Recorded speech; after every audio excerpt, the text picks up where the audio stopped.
Awesome. So, Sam, what we'll do first is we'll walk through reverting back from the new 2.0 iFit experience back to the classic experience.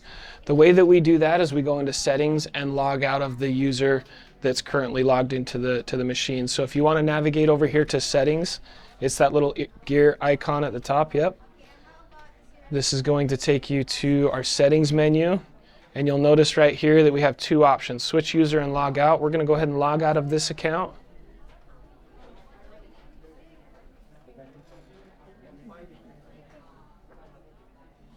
We'll give it just a moment. It'll go back to the login screen.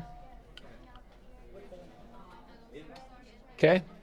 And then right here in the bottom left corner, you'll see uninstall iFit 2.0 experience. If you tap on that button, go ahead and do that, please. Yep, and then confirm that we want to exit the new iFit experience. So that one on the left. That's just a little message saying, are you sure you want to go back to the old version? Okay. So now we're exiting 2.0, and this is going back into the classic iFit experience. And it's loading that dashboard experience now. A couple reasons why a customer might want to do this is that if their internet connection isn't available right now, they will want to still get in and do a workout. In the new experience, they have to be able to log into a free account, and in order to do so, they need a Wi-Fi connection. In the old experience, they don't have to. So right now, they can revert back to that old experience and go in and do a manual workout without Wi-Fi. Okay. So in this experience, you see that I'm already logged in right there. Go ahead and tap on my name. We're going to log in. Yep, just give it a second. Yep. Okay, so this is the old classic iFit experience. You'll notice some differences. This is really important to notice that the background here is white. Okay. In the top right corner, you'll see manual start, which is different than the quick start that was down here in the 2.0 experience. Those are both the manual mode workout functions.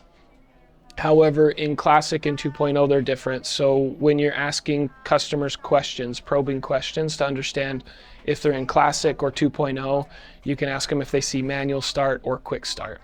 Okay, so now what we want to do is upgrade this to the new 2.0 experience. And in order to do that, we're going to go into the settings menu right there. Yeah, just tap it once, then it'll load. You can see there's a couple different ways to do it, but we're going to try this one right here where it says update to 2.0. Makes it nice and easy for the customers. When they tap on that, it's going to start going through those updates. These updates should take just a few minutes. Completely normal as long as that loading bar is there, going around in circle.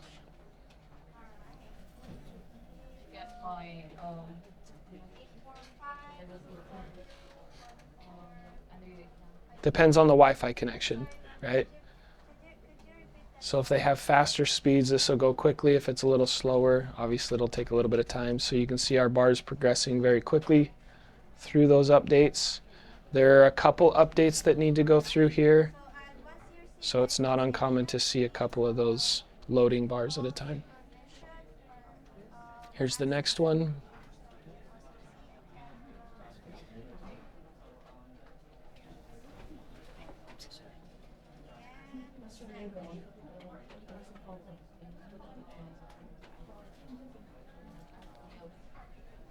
So during this time when we're going through and updating it, it's a good recommendation to encourage the agents to kind of fill that dead air or ask the customer if they can place them on a brief hold, update their case notes, make sure all the information is there, check back in at 2 minutes.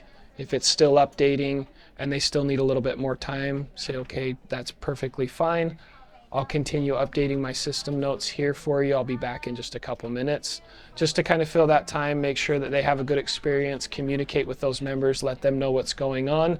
And as long as it's going through this update sequence, it's perfectly normal. It's everything that we want to see. Okay. And they can even like build rapport with them, right? Yeah. At the same time. Yeah. Sometimes you can fill that dead air space with, hey, how's the weather there today? Random conversations. Yeah. Like right now, it's very, very hot and humid here. Back home, it's freezing where I live.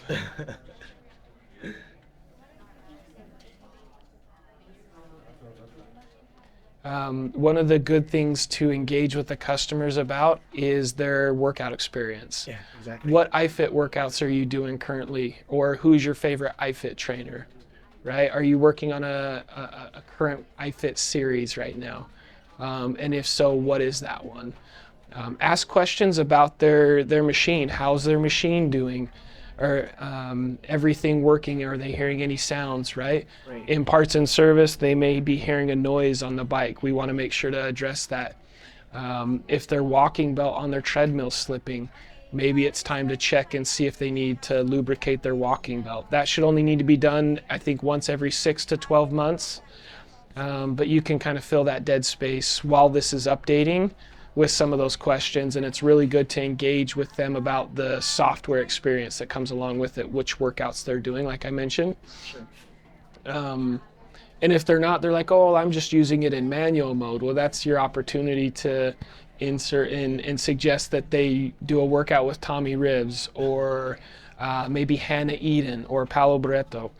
A lot of really, really good trainers that have put a lot of time and effort into building some great workout content for our customers. So they have a very fun and interactive and immersive workout experience. It's not just getting on the bike and staring at the wall, right? Yeah. To me, that's very boring, but with this nice big screen on here and the scenery that it provides in those workouts, and the trainers sometimes will give you some background and history of the location that they're at that I find very interesting. And if I engage and lock in on that content, before I know it, my workout is over. Yep. Rather than saying, man, I've got to be close, and then I look at the time and I'm only at 2 minutes, right? Kind of takes your mind off of it, keeps you engaged, and helps you throughout your fitness journey. Sure. So we're almost done applying these updates.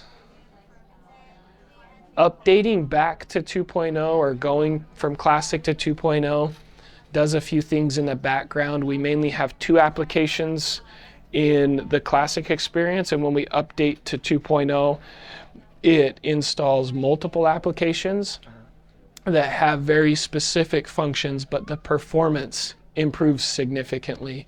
The crash rate reduces significantly, making it a much better experience for the user, which is why we want to try and get everybody on that new 2.0 experience. Exactly. Because you can imagine if you're 30 minutes into your workout, something happens and it crashes and you have to start over. Be a little frustrating. So the team has put a lot of work into developing this new iFit experience to provide that for our customers, which is really cool. Yep. So here we go. It's going to be loading into the dashboard. Right. So here, welcome to the new iFit experience. Let's go ahead and click on or tap on Let's Go. This is going to take you to a welcome video, which is a really cool video, kind of walks you through the dashboard, the features and everything like that. It's still buffering. It'll clean and crisp up for sake of time. And because we've already seen that, we'll just go ahead and close out of that. This says, welcome to the new iFit experience. This is where you can go to get to that experience. So we're just going to continue on right here. This is going to take us to the QR code. So like I mentioned earlier, a reason why the customer would want to go to the Classic experience is to get in and just use the machine in a manual workout mode if the Wi-Fi isn't there. So to scan this QR code, we just need to use our camera, which will open a browser on my phone, okay? And then I just need to make sure that that code matches here on my screen, and it does, so I'm gonna go ahead and tap confirm. That's gonna load in. My cell phone has a little bit of a slow connection here, so this will take just a second.